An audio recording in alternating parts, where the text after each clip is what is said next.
Jubilee hills ఉప ఎన్నికపై ముఖ్యమంత్రి రేవంత్ రెడ్డి దృష్టి సారించారు. ఉప ఎన్నికల్లో అనుసరించాల్సిన వ్యూహంపై చర్చించేందుకు ఆయన సాయంత్రం 6 గంటలకు పీసీసీ చీఫ్ ఇతర మంత్రులతో సమావేశం కానున్నారు. ఈ సమావేశంలో కాంగ్రెస్ పార్టీ తరఫున బలమైన అభ్యర్థిని ఎంపిక చేయడంతో పాటు గెలుపు కోసం అనుసరించాల్సిన వ్యూహాలపై చర్చించే అవకాశం ఉంది. జూబ్లీ హిల్స్ ఉప ఎన్నిక పార్టీకి అత్యంత ప్రతిష్టాత్మకమైనదిగా భావిస్తున్న నేపథ్యంలో ఈ భేటీకి ప్రాధాన్యత ఏర్పడింది.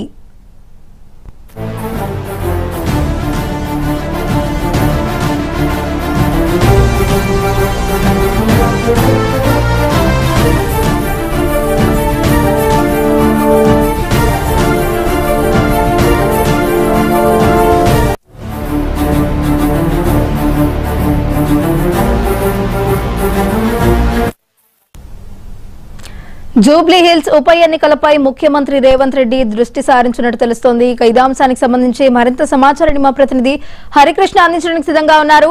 హరికృష్ణ, చెప్పండి, ఉప ఎన్నికలు సమీపిస్తున్న నేపథ్యంలో అనుసరించాల్సిన వ్యూహంపై చర్చించేందుకు కూడా ఈరోజు సాయంత్రం 6 గంటలకు కూడా రేవంత్ రెడ్డి పీసీసీ చీఫ్ అలాగే ఇతర మంత్రులతో భేటీ అయ్యే అవకాశం ఉన్నట్టు తెలుస్తోంది. పూర్తి డీటెయిల్స్ ఏ విధంగా ఉన్నాయి? ముఖ్యమంత్రి రేవంత్ రెడ్డి జూబ్లీ హిల్స్ ఉప ఎన్నికపై సమీక్షా సమావేశం నిర్వహిస్తున్నారు. సాయంత్రం 6 గంటలకు ఆయన నివాసంలో ఇన్ఛార్జ్ మంత్రులు తుమ్మల నాగేశ్వరరావు, అదేవిధంగా పిసిసి అధ్యక్షుడు మహేష్ కుమార్ గౌడ్ తో కలిసి ఉప ఎన్నికల్లో అనుసరించాల్సిన వ్యూహంపై అయితే ప్రధానంగా ఉప ఎన్నిక సమావేశంలో అయితే చర్చించారన్నారు. అయితే ప్రధానంగా అటు పార్టీ సర్వే చేసిన నేపథ్యంలో కూడా ఎన్నికల అవకాశాలు ఏ విధంగా ఉన్నాయి, ఎక్కడెక్కడ పార్టీ బలంగా ఉంది, ఎక్కడెక్కడ బలహీనంగా ఉన్న దానిపైన ఇప్పటికే అటు పిసిసి అధ్యక్షుడు అదేవిధంగా పార్టీ సర్వే అయితే చేపించడం జరిగింది. అయితే ఎవరికి టికెట్ ఇవ్వాలన్న దానిపైన కూడా ఆ పిసిసి ప్రత్యేకంగా సర్వే చేసినట్టుగా అయితే సమాచారం అందుతుంది. ఇప్పటికే చాలా సామాజిక వర్గాలకు సంబంధించిన నేతలంతా కూడా తమకు అవకాశం ఇవ్వాలని చెప్పేసి కూడా పట్టుబట్టున్న పరిస్థితి అయితే ఉంది. అధిష్టానంపై ఈ మేరకు తమ ప్రొఫైల్ పట్టుకుని వెళ్ళి ఒత్తిడి కూడా తీసుకొస్తున్న పరిస్థితి అయితే ఉంది. అయితే నిన్ననే అటు మాజీ ఎంపీ సీనియర్ కాంగ్రెస్ నేత అంజన్ కుమార్ యాదవ్ నాకు ఎట్టి పరిస్థితుల్లో కూడా టికెట్ ఇవ్వాల్సిందే, హైదరాబాద్ పరిధిలో నాకన్నా 2 వేల సీనియర్ ఎవరు లేరు, ఖచ్చితంగా నాకు అవకాశం ఇవ్వాలి, అవకాశం ఇచ్చి ఎమ్మెల్యేగా గెలిచిన తర్వాత మంత్రి పదవి కూడా ఇవ్వాలంటూ కూడా అధిష్టానాన్ని ఆయన చెప్పిన పరిస్థితి అయితే ఉంది. అయితే ఈ నేపథ్యంలోనే ఎవరికి టికెట్ కేటాయించాలి, ఏదైతే గతంలో అంటే అందరూ కూడా అజారుద్దీన్ కి మొదటగా టికెట్ కేటాయిస్తారనుకున్నా కానీ సరే, ఇటీవల కాలంలో అజారుద్దీన్ కి ఎమ్మెల్సీ పదవి కేటాయించి ఆయనను ఎమ్మెల్సీ చేసిన నేపథ్యంలో కూడా ఎమ్మెల్యే టికెట్ ఎవరికి ఇస్తారన్న కొంత ఉత్కంఠత నెలకొంది, కొంత ఆశావాహాలు కూడా పెరిగిన నేపథ్యం ఉంది. సో ఈ నేపథ్యంలోనే ఎవరిని బరిలో ఉంచితే ఖచ్చితంగా కాంగ్రెస్ పార్టీ గెలిచే అవకాశం ఉంది.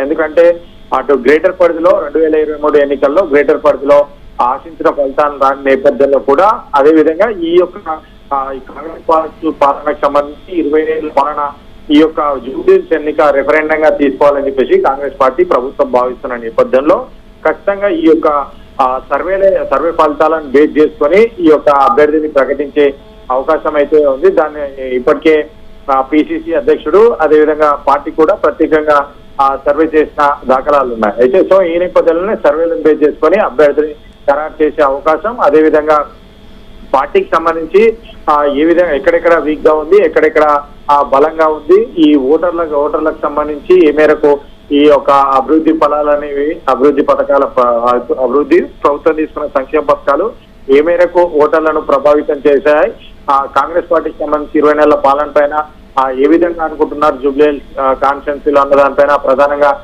చర్చ జరుగుతుంది. చర్చ జరిగిన తర్వాత ఈ అంటే ఈ 2 నెలల్లో నవంబర్ చివరి వారంలో కానీ డిసెంబర్ మొదటి వారంలో కానీ ఎలక్షన్ కమిషన్ నోటిఫికేషన్ జారీ చేసిన నేపథ్యంలోనే ఎట్టి పరిస్థితుల్లో కూడా ఖచ్చితంగా గెలవాలన్న ఉద్దేశంతో అభ్యర్థి ఖరారు అదేవిధంగా అనుసరించే వ్యూహాలు ఉంటాయి. ఈ మేరకు అన్ని కూడా సిద్ధంగా చేసుకోవాలి. పార్టీకి ఇప్పటికే అంటే ప్రభుత్వం ప్రత్యేక దృష్టి జూబ్లీహిల్స్ పై ప్రత్యేక దృష్టి సారించింది. అభివృద్ధి పథకాలు కూడా ఎక్కువగా చేపడుతున్న నేపథ్యం అయితే ఉంది. దాదాపుగా 3 మంత్రులను ఇన్ఛార్జిగా నియమించి ఒక్కొక్క డివిజన్ కు 2 కార్పొరేషన్ చైర్మన్లను ఇన్ఛార్జీలుగా నియమించి ఈ యొక్క జూబ్లీహిల్స్ కాన్ఫరెన్స్ లో మొత్తంగా కూడా గట్టి పరిస్థితుల్లో కూడా కాంగ్రెస్ పార్టీ గెలిచే విధంగా అయితే ప్రణాళికలు సిద్ధం చేసుకొని ముందుకెళ్తున్న నేపథ్యంలో కూడా ఏ విధంగా ముందుకెళ్ళాలి, స్థానిక ఓటర్లు ఏమనుకుంటున్నారు, అదేవిధంగా సెటిలర్స్ ఎక్కువగా ఉన్న నేపథ్యంలో ఏ విధంగా సెక్టర్లను తమ వైపు తిప్పుకోవాలన్న ప్రణాళిక అంటే ఆ విధంగా ప్రణాళికలు చేసేందుకు ఈ రోజు ముఖ్యమంత్రి రేవంత్ రెడ్డి సమీక్ష సమావేశం నిర్వహించినారు. సాయంత్రం 6 గంటలకు ఈ యొక్క సమావేశం జూబ్లీహిల్స్ లోని తన సీఎం నివాసంలో జరగనుంది. దీనికి మంత్రులు పొన్నం ప్రభాకర్, తుమ్మల నాగేశ్వరరావు, వివేక్, అదేవిధంగా పిసిసి అధ్యక్షుడు మహేష్ కుమార్ గౌడ్ హాజరవుతారు. ప్రధానంగా ఈ వ్యూహాలపైన ఈ చర్చ జరగనుంది. Right, thank you Harikrishna.